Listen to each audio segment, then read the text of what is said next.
Assalamualaikum warahmatullahi wabarakatuh.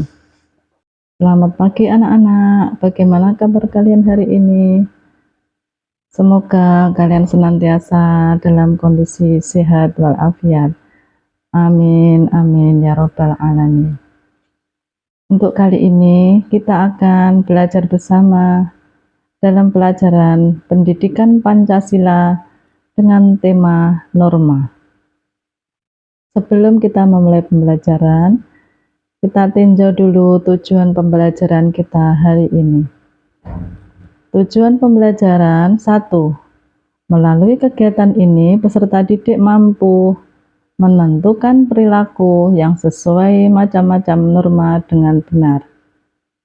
2. Melalui kegiatan diskusi, peserta didik mampu menentukan perilaku yang sesuai norma dengan benar.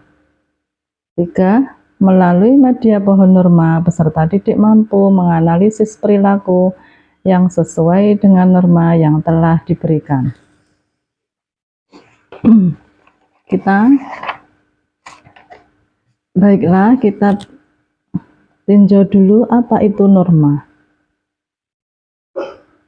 Norma adalah aturan yang berlaku di dalam masyarakat yang harus ditaati. Macam-macam norma. Semua ada 4 dan jangan lupa harus ditaati. 1.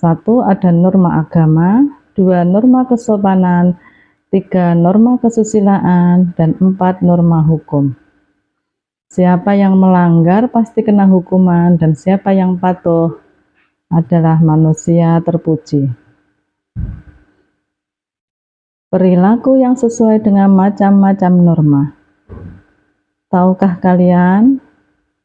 Coba perhatikan gambar di samping. Beribadah, hormat kepada guru, rajin belajar, membayar pajak tepat waktu adalah perilaku yang sesuai dengan norma-norma. Sekarang kita akan membahas satu persatu tentang norma. 1. Norma agama. Bisa kita ambil contoh. Norma agama adalah menjalankan ibadah sesuai dengan agama yang dianutnya. Bersikap toleransi. Selanjutnya, norma kesusilaan. Contohnya seperti bersikap jujur, tidak mencuri, menghargai orang lain, dan lain sebagainya. Dan apabila melanggar norma kesusilaan, maka sanksinya adalah rasa bersalah dan menyesal yang muncul dari hati nurani sendiri. Yang ketiga, norma kesopanan. Contohnya, orang bersalaman ketika bertamu, berbicara dengan sopan, berpamitan ketika berangkat ke sekolah, berpakaian dengan pantas, menghormati orang yang lebih tua, dan lain sebagainya. Apabila seseorang melanggar norma kesopanan, sanksinya adalah pengucilan oleh anggota masyarakat, dianggap aneh, dicemooh, dan tidak dihormati. Sekarang yang terakhir, norma hukum. Bisa kita ambil contoh undang-undang yang melarang pejabat negara melakukan korupsi. Apabila seorang pejabat korupsi, maka ini dianggap sudah melanggar norma hukum yang berlaku. Sekian anak-anak pembelajaran kita hari ini. Tetap jaga kesehatan, tetap semangat. Wassalamualaikum warahmatullahi wabarakatuh.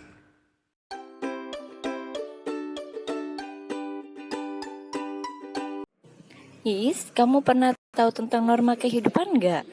Oh iya, kayak yang norma agama itu kan. Contohnya saya seorang muslim. Saya harus sholat 5 waktu dalam sehari semalam. Kalau tidak, saya akan mendapatkan dosa. Tapi kalau saya melaksanakan, saya akan mendapatkan pahala. Ada lagi yang kayak taat kepada orang tua itu kan. Kalau kita taat, kita akan mendapatkan pahala. Dan kalau kita tidak taat kepada orang tua, kita akan mendapatkan dosa. Begitu bukan? Iya betul, yang itu. Ada lagi yang norma hukum, yang kalau kita melanggar hukumnya, kita akan mendapatkan sanksi.